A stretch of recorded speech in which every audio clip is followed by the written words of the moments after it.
Observation 1. 美国在20世纪初试图通过施行斯穆特获利关税法来保护本国产业，结果却引发了全球贸易战。这一政策极大地减少了国际贸易量，加剧了世界经济大萧条的严重性。美国出口商失去了海外市场，农民和制造业工人失业严重，引起了全国范围的经济困难。Observation 2. 韩国在上世纪60至70年代，通过政府的强有力干预，实施了出口导向型的经济政策，成功实现了经济的快速增长。政府对重点产业给予财政补贴和政策支持，孕育了现在世界级的企业，如三星和现代。然而，这也造成了市场竞争的不公和财富集中。Observation 3. 印度在独立后不久实行了所谓的许可证王国体制，所有希望投资建厂的企业都必须获得政府的许可证。这一政策限制了企业的自由发展，增加了官僚主义和腐败，阻碍了经济的发展。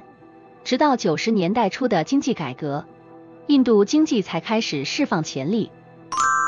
Observation 4. 苏联实行的中央计划经济体制是政府干预的极端例子，所有生产、分配和价格设定均由政府控制。这种体制在初期推动了工业化和经济增长，但最终导致资源浪费、市场机制失灵，经济发展缓慢，成为苏联解体的诸多原因之一。Observation 5. 巴西在上世纪末实施了一系列旨在控制通货膨胀的经济计划，包括冻结价格和工资。这些措施在短期内确实降低了通货膨胀率，但由于未能解决根本问题，最终导致了经济的失衡和财政危机。Observation 6. 上世纪80年代末，日本政府为了刺激经济，实施了一系列宽松的货币政策，结果这引发了股市和房地产市场的巨大泡沫，资产价格飙升至不切实际的高位。而当泡沫在90年代初破裂时，日本经济陷入了长达10年的衰退期，被称为失去的10年。这一时期，普通民众的财富缩水，许多企业破产，失业率上升。Observation 7. 2001年，阿根廷经历了一场严重的经济危机，政府为了维持货币与美元的1对1汇率，采取了严格的货币政策和财政紧缩措施。然而，这些政策限制了经济的灵活性，加剧了债务危机，并最终导致了国家违约。危机期间，银行关闭，储户无法提取存款，经济活动陷入瘫痪，社会动荡频发。Observation 8. 希腊债务危机是政府干预的另一经典案例。长期的财政赤字和高债务水平最终导致国家陷入严重的债务危机。为了获得国际援助，希腊不得不实施严格的财政紧缩政策，包括削减公共支出和提高税收。这些政策造成了经济萎缩，失业率飙升，民众生活水平大幅度下降，引发了广泛的社会抗议。Observation 9.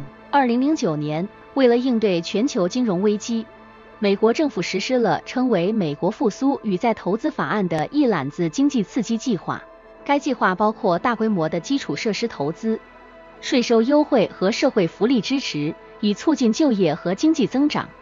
这一政策帮助美国经济逐渐复苏，但同时也增加了政府债务，并引起了关于政府干预规模和效率的激烈辩论。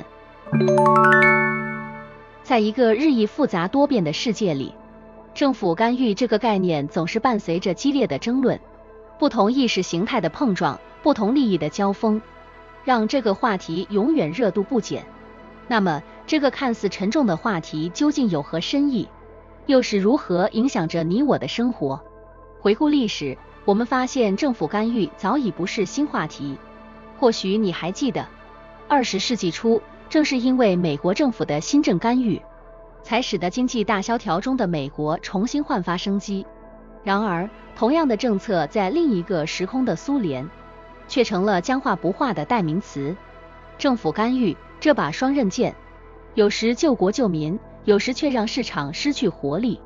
细数那些运用政府干预之手段的国家，不难发现，无论是东方还是西方，无论是发达国家还是发展中国家，他们的目的无非是为了实现经济的稳定与增长，以及社会的公平与正义。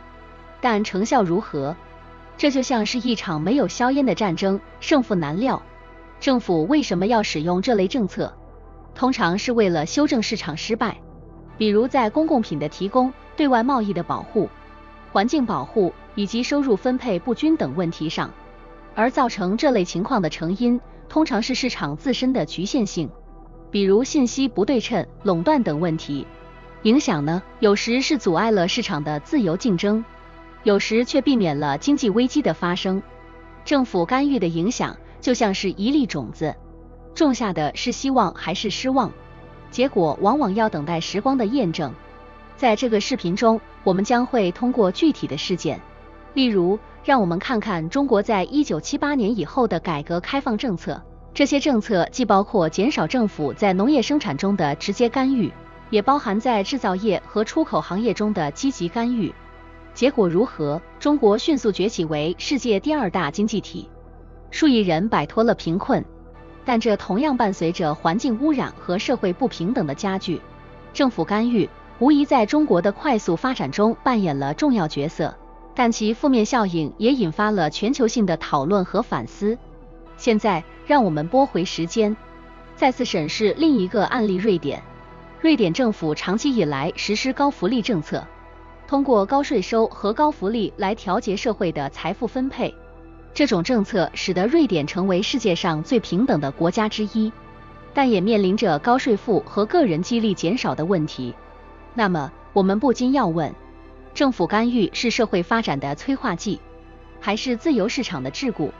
每个国家的选择都是基于其独特的历史、文化和经济状况，没有普遍适用的答案，只有适合自己国家的策略。在讨论政府干预的时候，我们不仅仅在谈论经济学理论，还在讨论人类社会的未来。政府干预的故事就是我们共同的故事，它让我们更加深刻地思考，我们希望建设一个怎样的社会。在改革开放之前的中国，经济形势可以用2个字形容：困顿。长期的计划经济体制让中国经济陷入了停滞，资源分配效率低下，人民生活水平远远落后于世界平均水平，农民的生产积极性受到极大抑制，企业缺乏竞争力，创新能力不足。在这样的背景下，1978年，中国政府决定大刀阔斧地改革经济体制。这一系列改革措施被称为改革开放。改革开放的第一步是农村的家庭联产承包责任制。这个政策颠覆了传统的集体农业生产模式，将土地的使用权分配给了农民家庭，农民可以自主决定生产什么，多余的产品可以在市场上销售。这一政策极大地激发了农民的生产积极性，农业产量迅速增加，中国的粮食问题得到了根本性解决。在城市，政府推行了国有企业改革，政府允许和鼓励私人投资，允许外资企业进入，开放了沿海的几个城市作为经济特区。这些地区成为改革的试验田，实行市场经济机制，吸引了大量的外资，促进了工业化和城市化进程。国有企业开始摆脱计划经济的束缚，引入竞争机制，提高了生产效率。例如，深圳从一个小渔村转变为现代化都市，是改革开放最成功的例子之一。深圳的发展不仅仅体现在高楼大厦和繁忙的街道上，更体现在它所代表的活力和创新精神。这里涌现出了华为、腾讯等一批高新技术企业，成为中国经济新的增长点。当然，政策的实施也伴随着诸多挑战，如何在开放中保障国家安全？如何在发展中保持社会公平？这些问题都是中国政府需要不断探索和解决的。但可以肯定的是，改革开放作为一种政府干预的策略，极大地推动了中国的经济发展，使之成为世界经济的重要一极。Analyze. 政府干预 （government intervention） 是一枚双面硬币，它的利弊并存，对社会发展和普通人的生活影响深远。在积极方面，政府干预能够矫正市场失灵，比如通过提供公共服务、制定环保法规，来弥补市场在这些方面的不足。在经济危机时，政府的财政刺激和救助措施能够稳定金融市场，保障就业，减轻普通人的生活压力。